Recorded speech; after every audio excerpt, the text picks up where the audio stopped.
The Georgia Bulldogs just scored a big recruiting win. Now, on the surface, you could say the player that UGA just landed has nothing to do with Miami. However, there could be a major domino effect.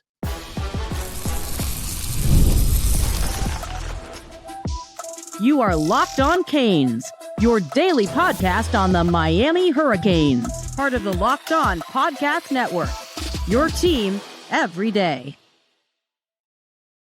Shout out to the everydayers, and thank you so much for making Locked On Canes your first listen or your second listen. We're available free wherever you get your podcasts. We're free on YouTube. We're part of the Locked On Podcast Network, your team every day. This episode is brought to you by Monarch Money. Take control of your finances with Monarch Money. Use code LOCKEDONCollege at monarchmoney.com for 50% off your first year.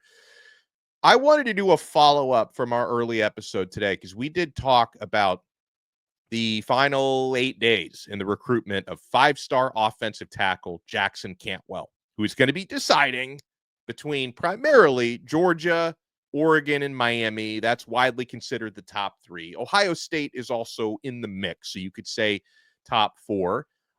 We spoke this morning about how Miami offensive line coach Alex Mirabal just paid an in-home visit with Cantwell Sunday to Nixa, Missouri, where he lives. Great conversation. Cantwell said to Canesport.com afterwards that Miami is the team that recruits him the hardest, that he hears more from Mario Cristobal, head coach, and offensive line coach Mirabal than he hears from anyone else. And Cantwell is very complimentary of Miami, but it's been worth noting that the recent trends have had Cantwell reportedly leaning in Georgia's direction. So what did I mean about a Georgia recruiting win that happened today? No, they haven't landed Jackson Cantwell yet. He's going to make his decision on May 13th.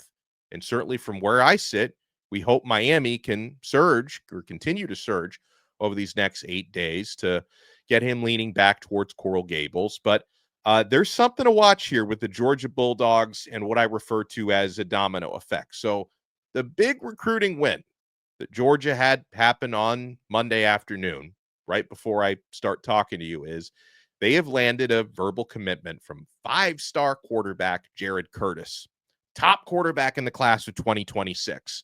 He has just actually he was originally a Georgia pledge, and he has re-pledged to the Georgia Bulldogs. But this could end up, and I hope I'm wrong, this could end up having an impact on Jackson Cantwell's decision. Cantwell recently on his Instagram put up a graphic of Jared Curtis's final two, which came down to Oregon and Georgia, with the caption quarterback one ? So there is some hint. And I know sometimes part of my job, and this is not my favorite part of the job, is trying to decipher the social media intentions of 17 and 18-year-old high school students. It's not why I do this for a living, but it is part of the job. So with Cantwell seemingly hinting that he was very interested in seeing where Jared Curtis was going to, drop his commitment to, the fact that it just happened for Georgia, you have to wonder, does the number one player and number one offensive tackle in the class, Jackson Cantwell, he is both of those things, does he want to block for the number one quarterback in the class? So even though Miami was not involved, at least not this late, involved in the Jared Curtis recruitment, Curtis landing at Georgia could have a domino effect on Cantwell. It's just something to watch, something to think about for these next 8 days before his decision. But I want to fire up, in case you guys missed it in our morning episode, we got an awesome scouting report and a pretty awesome assessment on Cantwell's recruitment so far from the recruiting and portal overlord, Brian Smith. What are the latest trends looking like, Brian, in this triple threat match between Miami, Oregon, and Georgia for Jackson Cantwell? This has been one of the wildest ones I've covered in a while, and I didn't think it was going to be that way with Jackson. I had a chance to be around him in January. He's about as laid back and chill a guy as you're ever going to meet. Great family. I thought it would be pretty concrete, but this thing has bounced around like a pinball in a pinball machine. It's just been everywhere. Miami was trending, then Oregon, then it was Georgia. Like he got I don't know what they call it for on there. Like somebody from there picked Georgia, and he the RPM. Yeah, RPM. Whatever. They're all predictions. The bottom line is, I have no freaking idea because it changes by the day. Like everybody, I've talked to some people pretty close, but like I have got no bona fide info. The interesting part is Mirabal, unlike most O-line coaches, can actually recruit. Most of them just don't have the personality to do real well. Alex does. So I'm curious how much he moved the needle with his in-home. If Miami does sign Jackson Cantwell, I think that'll be the key. Mirabal's probably one of the top 5 or so O-line recruiters in the country. Kids just seem to gravitate to him, and I like talking to him. He's a nice guy. I'd imagine that there are going to be some key discussions still to come. Obviously, you're going to recruit him every day and all that. But the unofficial visit to Georgia at the end is weird. Like, why? What's the reasoning? And that's not like a short trip. He lives in Missouri. It's not like it's a hop, skip, and a jump. Yeah. So, like, what's the reason for the visit to UGA?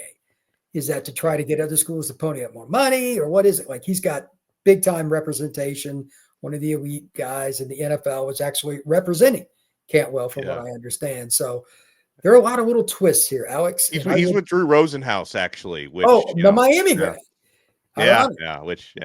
So some people have thought that, maybe that's an advantage for Miami, but I don't know, because I think Drew is not. I don't think he's necessarily going to steer Cantwell towards Miami. I think Drew wants to steer him towards the best possible deal, whether that's at Miami or somewhere else. So yeah, Drew's always been very consistent. Like, he's one of the top 10 agents in the business, maybe top 5. So I think he will do his due diligence. I highly doubt he's going to steer anybody. But all 3 programs known for O-line, but like Georgia needs him the most. Their O-line stinks. I don't know how that's possible at Georgia, but it was awful last year. Maybe playing time wins out. I don't know. Cantwell is extremely confident, and he should be. He's incredible. So he's going to play wherever he goes. Like, he's plug and play as a freshman. He's going to start somewhere. He's going to start. So I think, like, if he went to Miami, he'll take Malinois's spot. That'll be Jackson Cantwell, right tackle next year. That's my guess. So I'm sure Miami fans would love that. But he would be the same thing at Georgia or Oregon, too. Shout out to Brian for doing an awesome job. Huge shout out to you guys for supporting Locked On Canes. Make sure to hit that thumbs up button, like, and subscribe on YouTube, subscribe on Apple Podcasts, Spotify, wherever you get your pods. And if you want to subscribe to our Locked On Canes Insiders chat, link is in the show description below.